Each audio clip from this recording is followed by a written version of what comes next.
Previously on Voices of Childcare. It's an effort to hear from people whose childcare businesses stayed open, to serve children, to serve families, to hear from them very directly about what that has been like.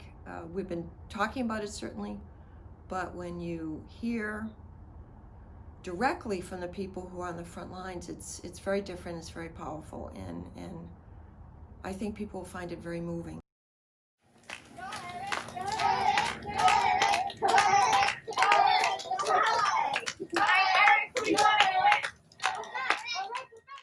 Life before COVID was definitely different. It was unexpected for all of this to happen in many areas, for my job, my personal life, and my family. But as far as being here, it was very busy.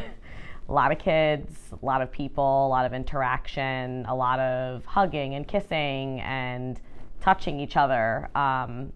So now it's a whole nother world. Now we're going to read another one.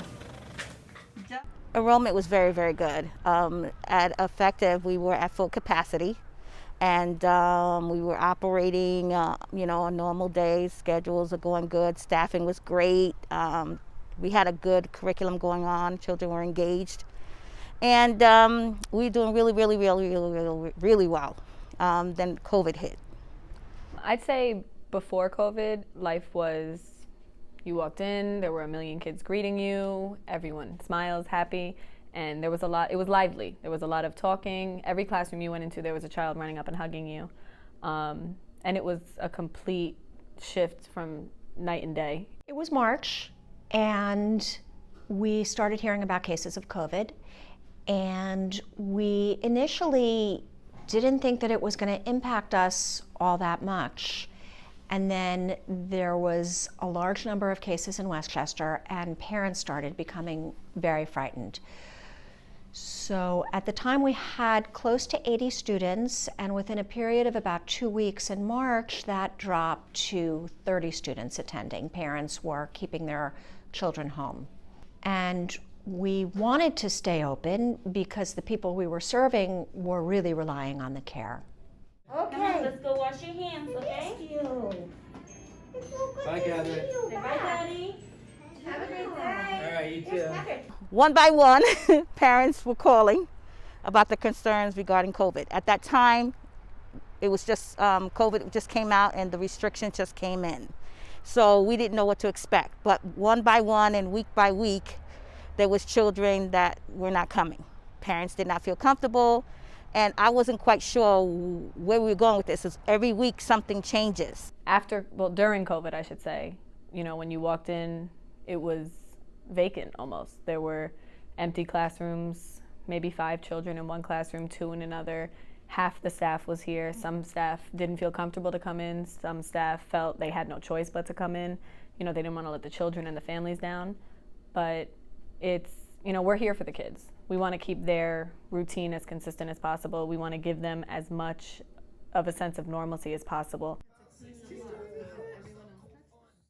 And then there was one day, the second to last week of March, more and more centers were closing, and one of our teachers read on Facebook a post from another center saying that they were closing, and at the time giving some confusing information about whether we were required to close or not required to close. The child care centers have been allowed to remain open by executive order throughout the pandemic. Well, initially, when everything first happened, we had all of our staff here, and then we realized that it wouldn't make sense to have so many adults in the building as far as having to social distance with all of that. So we had to furlough all of our staff, and a lot of them were afraid that they were going to lose their jobs.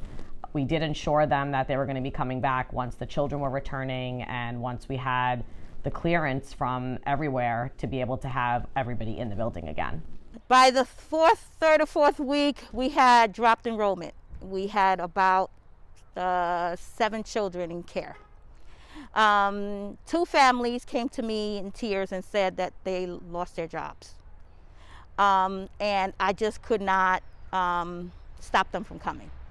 So they were like, they was like, I can't pay. I said, that's fine, just bring them. I think they're They're young. Children, they go based on the world around them. They're a product of their environment. So if they, for the past 3-4 months, have only seen gloves and masks, it's not as shocking to us as I'm 23 years old. For the past 23 years, I've only seen people walking into grocery stores completely free of anything.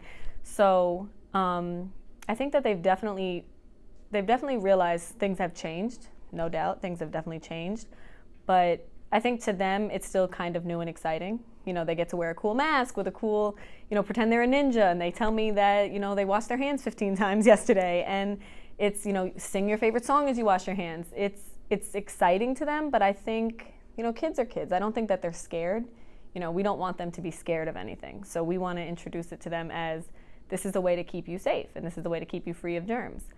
But at the same time, including that, you have to protect yourself, but you also have to protect your friends. So we've introduced only 4 friends at this table where we used to have 8.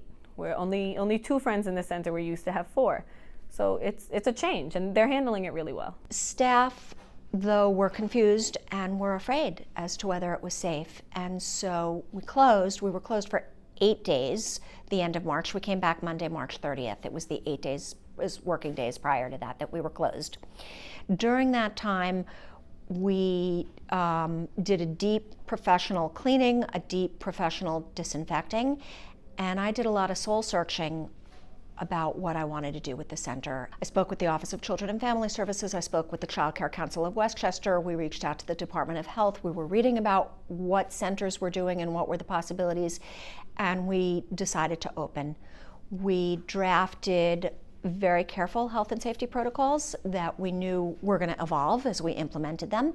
We were going to find out what was safe for children. And what was most important to me was that I would provide the safest possible place for children and for the adults working for them. It was rough. I didn't know whether I was going to make ends meet.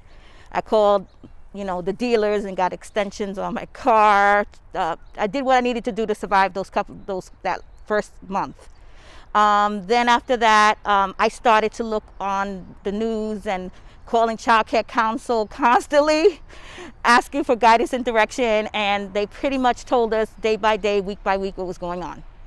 So we're trying to keep the same routine, just incorporating what we need to incorporate, such as hand washing every 15 minutes, incorporating, collecting your own toys, your own bin, and washing toys immediately after. We're trying to incorporate what needs to be incorporated from the CDC into their daily lives, but in a fun way, so that they don't think, they're not scared, so that they don't worry about the coronavirus, even though every child in here knows what the coronavirus is as of right now.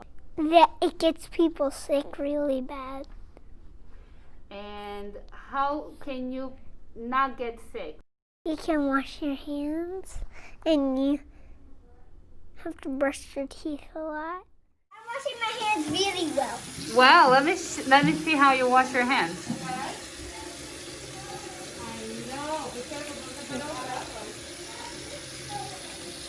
We're going to be on this side today, right? We're going to be in the block area today.